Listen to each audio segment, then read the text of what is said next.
Try again dev, where if at first we don't succeed, try again, but work smarter, not harder. So that means we have to like learn what failed, try again differently and better.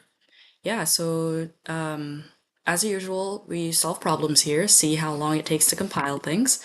Today we're solving this problem, which is max depth of a binary tree. So yeah, like as you might see in this tab, yeah, I looked it up.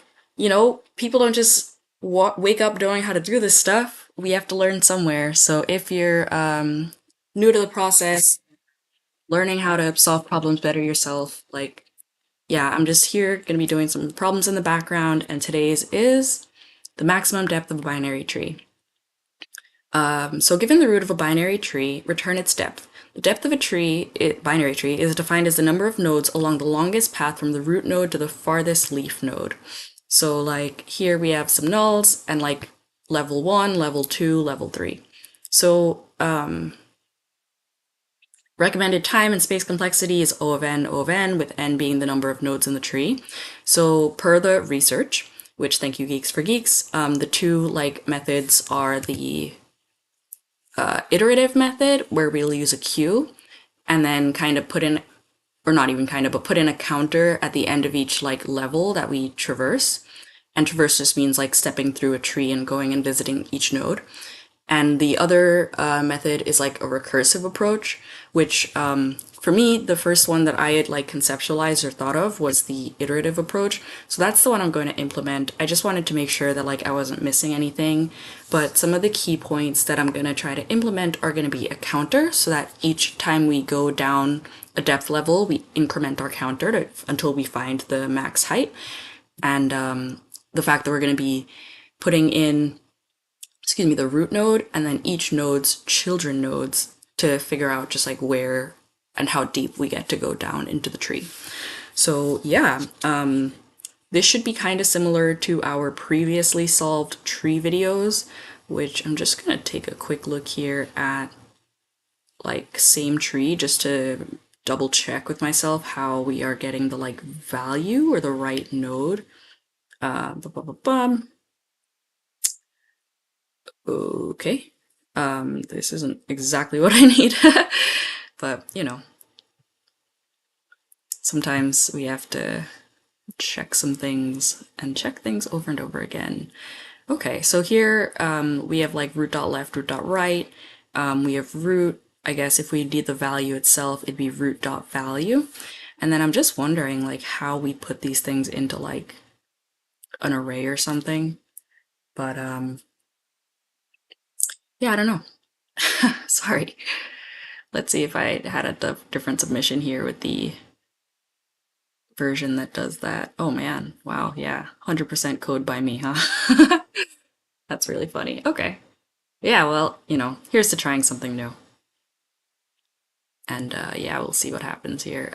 I'm sure that one of the problems I had previously was figuring out how to put the value into another operation. And it's funny to know that, like, have I solved that problem for myself yet? Nope. Hopefully today's the day, though. Okay, so let's try and see what we got here. So yeah, we might have a root that's empty. So if root equals like, or if not root is probably the easiest way to write it. Return, what would we want to return? 0? Yeah. We'll have a counter.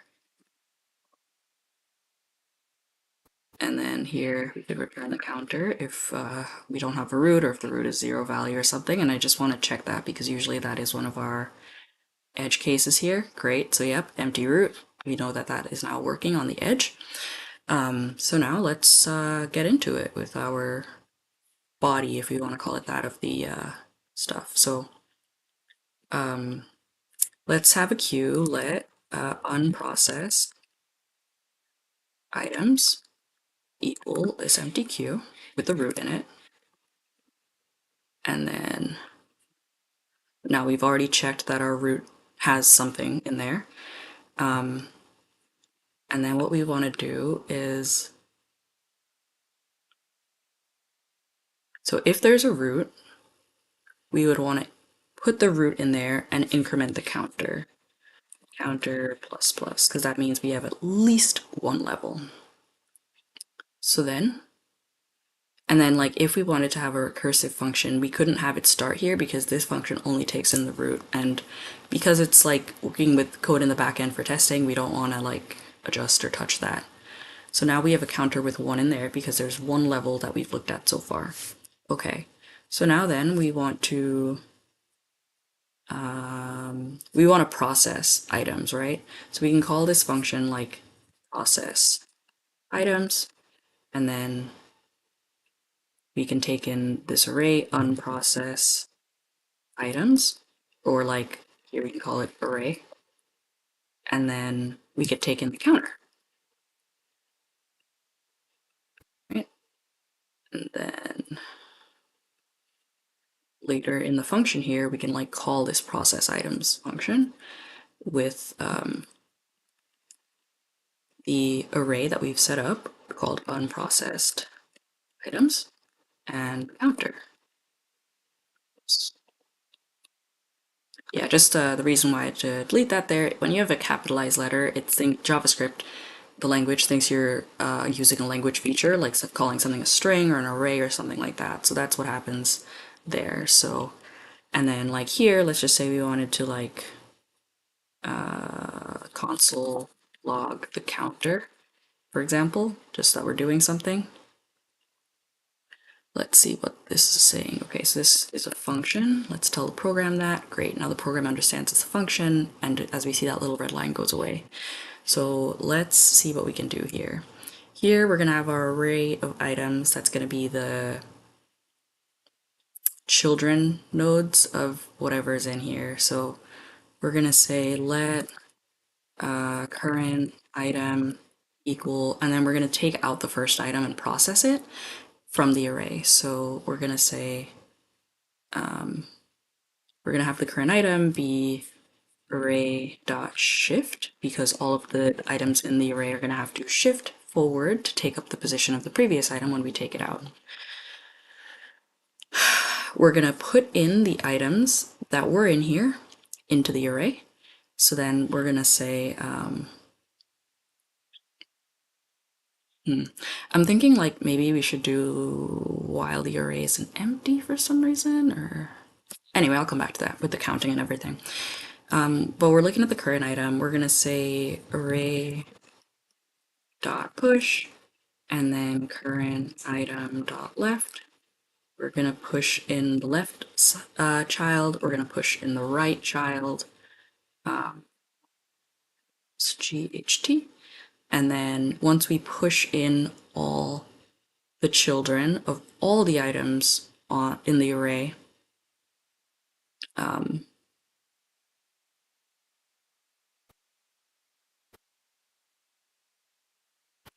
yeah, I'm just like tripping myself up a little bit because I'm like, do we want this to be its own function? What about if we just did a while loop? Because then we wouldn't have to think about the recursion. So sorry, friends, I'm gonna do a little mid-operation changeover here. So like while root or unprocessed items is not empty, unprocessed items dot length GT is bigger than 0. Then we're gonna open this up here as a function. Okay, so yeah, I kind of like this version better. It's funny because if you've been watching my videos, while loops were the enemy like a week ago, and now it's like while loops are recursion and we're picking the while loop. So if that is in progress, I don't know what is. Okay, but yeah, so we have our counter, and then at the end of the program here, or the function, we also have to return the counter value. And that was something we learned the other day, because if we don't do that, then everything breaks, we wonder why, etc., etc. But anyway, after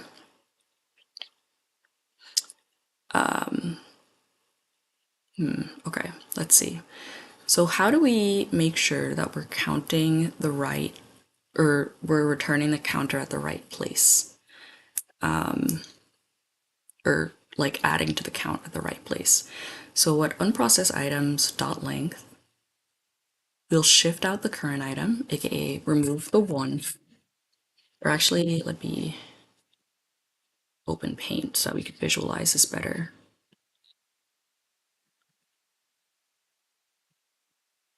Okay, so we have our lovely image here.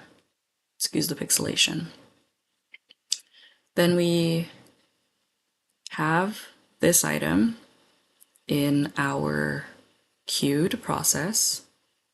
I wonder if I could make it a color or something.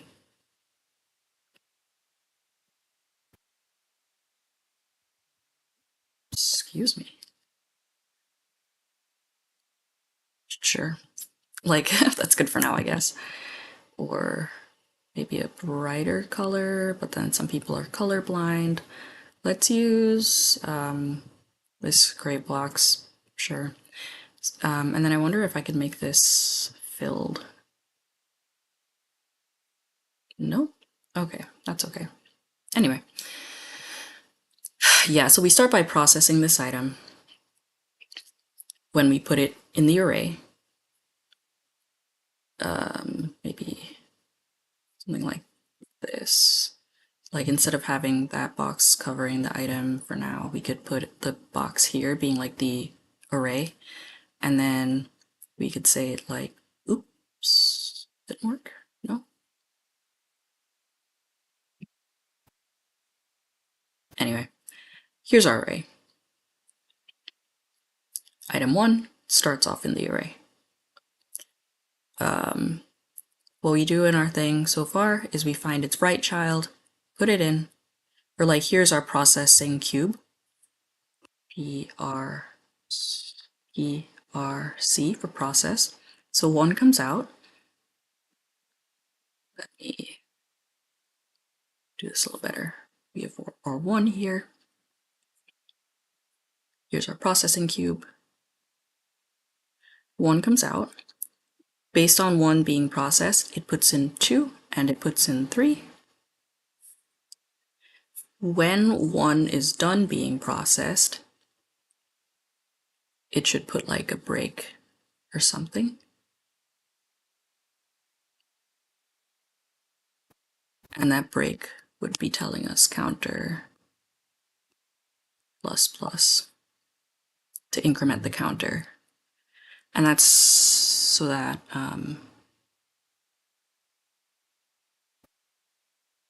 we know that we're going to the next level. But how would we do that with the children?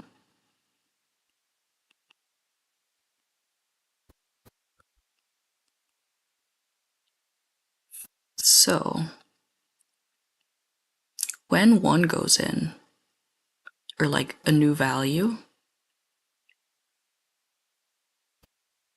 because it's like while unpressed items dot length is 0, right? So I guess if we take out the array, which we do when we do the array dot shift, we could say like if unprocessed items dot length equals 0.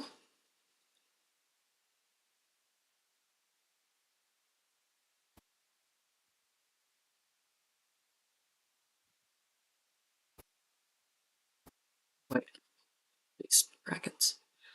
Then we would, like when 1 comes out of here,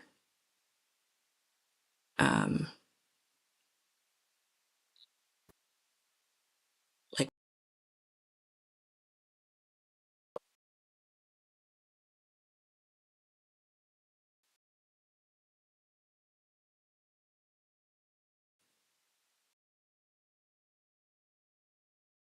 in something called increment. So we could do array dot push, and then this string increment.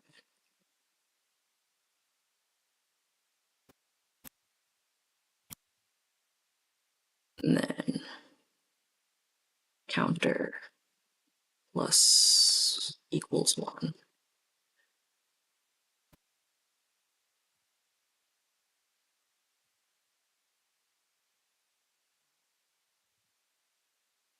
Yeah, so like in the first item, like the unprocessed item dot length is 0, or at the last of the array, there's nothing else in the array. So we can do that, or if current item equals increment. So like at the end of each of the children going in, then we can like have this little like increment block. So it's like, hey, if we get past these two things that were the original children, then we hit this string called increment, and then we put in a new string dot increment saying like when we're done with all of the children of these like all of the children at this level, we could put this other increment block in, and whenever we've processed a full increment, then we add to the counter. So yeah, for all the children, we'll put them into the array, and then yeah, here instead of array, it's unprocessed items. Okay, so yeah, let's see what there is to see here. And we'll add some console logs in a sec for some visibility. Great, okay. Having some problems, no worries. Okay. The other thing here is like, excuse me, we don't really want to be putting things in that could be null. So like if current item dot left, then we'll put it in there. Oh, and then if we are in this block, we need to continue, because like this is a string, this is never going to have a left. And so we don't want the program to break over that reason. And similarly here, if current item dot right, and put this in here so we're not breaking anything. Okay, let's see why we don't compile here and fix it. Ooh, infinite loop, fun.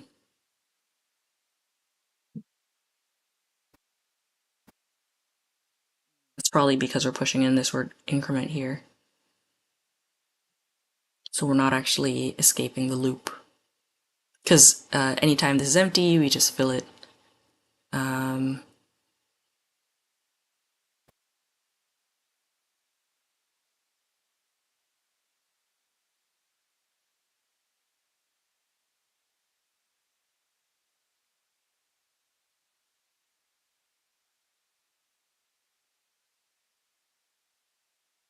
All right, well, let's go back to researching while loops.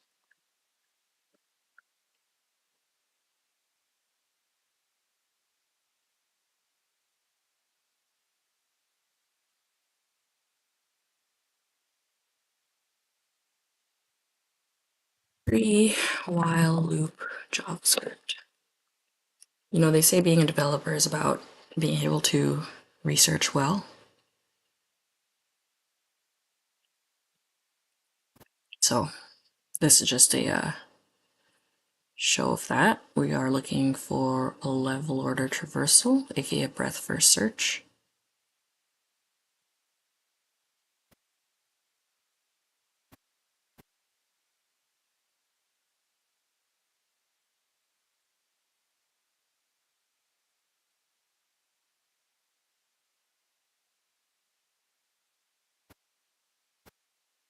Okay, we put things in the queue. Ooh, look at this implementation. They put in the node and the level. Whoa, nice. Okay. And then while the queue.length, remove the first item. We did that. Okay. How do we know what the level is supposed to be? If level's bigger than current level, what?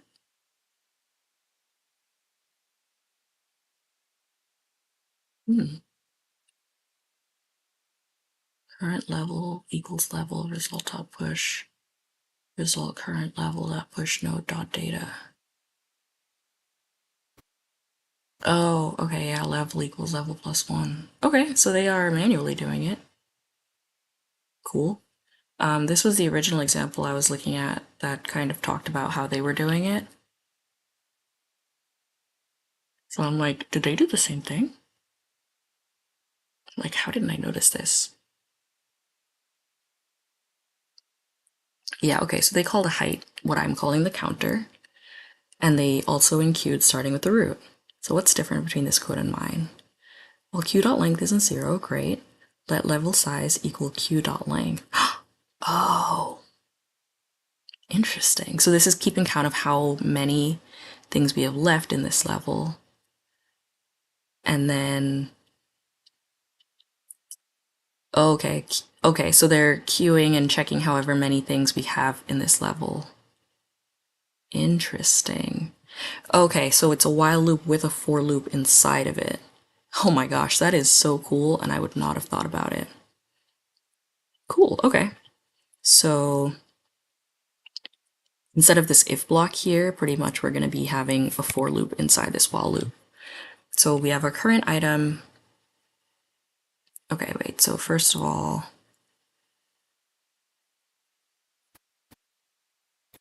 we want our length to equal the unprocessed items dot length. So like at the first bit, we have one item. That is how many items we can increment through. And for let I equals 0, I is going to be less than length. Then we're going to increment I. Oh boy, something's wrong here. Okay, I think that fixed it. All right, and then we are going to take out whatever some item that's we're going to call our current item. For all the items in the current array, we're going to put them into the queue that we created. And then we need to